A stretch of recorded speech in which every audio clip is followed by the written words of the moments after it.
will be 17. Yes. Pero are you aware if there are some of your colleagues who are dissatisfied with your leadership? Kasi may mga nakausap po kaming senador, they were saying na meron talagang attempt to unseat.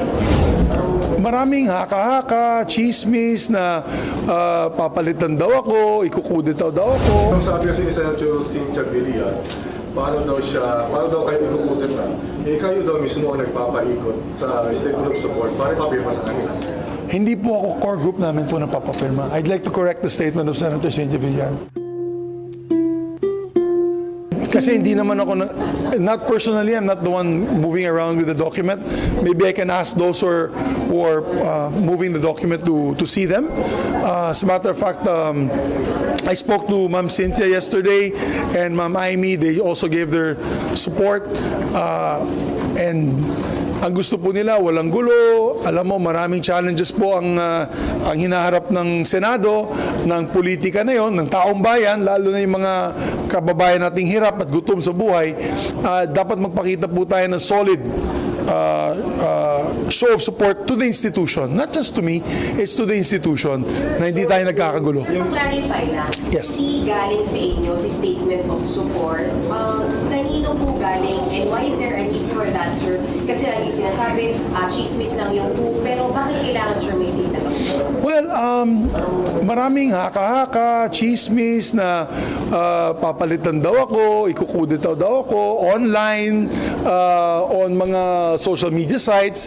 And I think my colleagues, particularly my core group, like for example, Senator Joel, Senator JV, Senator Angara, Senator Nancy, Senator Poe, Senator Lauren, we all met one day and said, they all met one day and sabi nila, actually nasa Cagayan de Oro ako noon. I was not here. I was in Cagayan de Oro.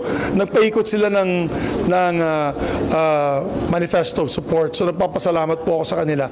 And because of that, many more senators, of course, wanted to show signs of support para matigil na po yung usapin na kudeta. So we can focus on the issue at hand, which is how to pass legislation that will help uplift the lives of Filipino people, of our Filipino people. So, sir, meron talagang nagtatangkang ma-unseat kayo?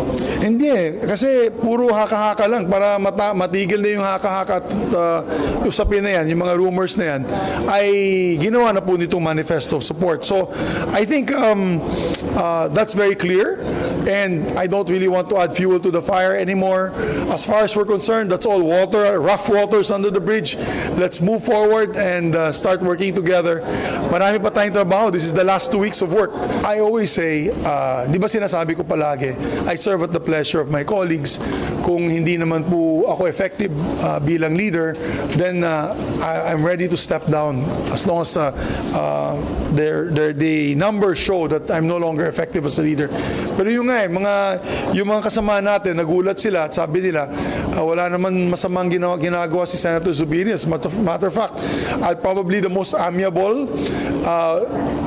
Senate President. I'm also the most consensus-building among possibly previous Senate Presidents. Talagang ako, I'd like to get the consensus as well as support of each and every one of my colleagues before we act on a certain issue.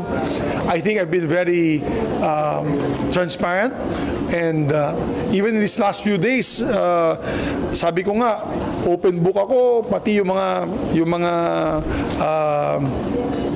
institutional amendments sa budget. Sabi ko, labas natin institutional amendments. Like for example, yung tutulong natin sa Coast Guard, sa military, para makita nila na wala po tayong, hindi po natin iniisahan ng mga senador. That's the least of my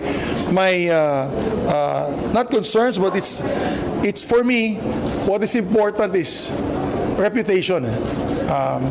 Gusto ko, by the end of the 19th Congress, by the end of my term, sabihin ng ating mga kasamaan na effective at maganda naman ang patakbo ng ating Senate President in this 19th Congress. Just for the record, can you explain to us why we have to sign the statement of support?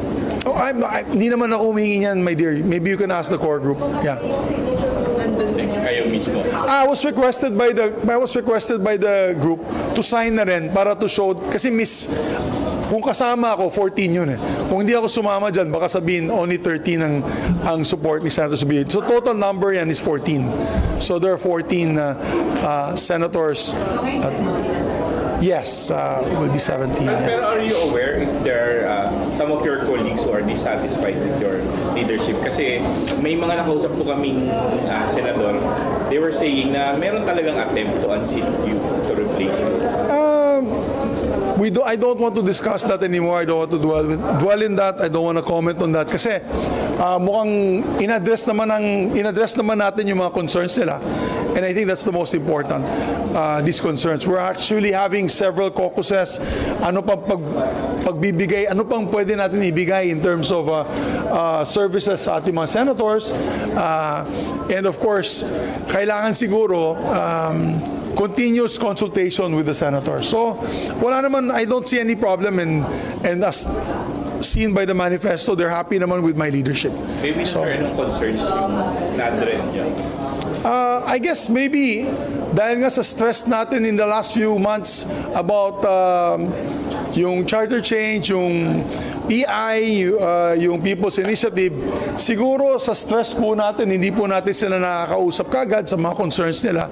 Dahil nga, medyo at that time, our institution was under threat. To set the record straight. Kasi, Apo.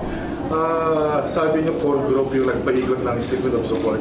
Pero ang sabi kasi ni Senator Cynthia Villar, paano daw kayo ikukutin na, kayo daw mismo ang nagpapaikot sa statement of support para papirma sa kanila.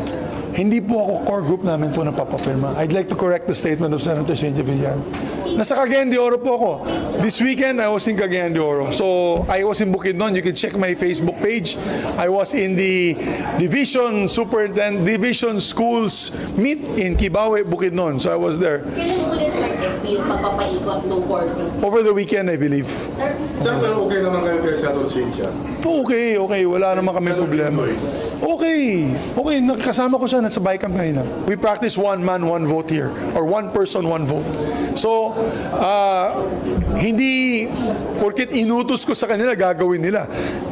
Alam mo, pag inutusan ko silang gawin yan, mawawala talaga ako, Senate President. Maniwala kayo sa akin. I will no longer have the trust and confidence of more than 14 senators if I force them to vote on the affirmative.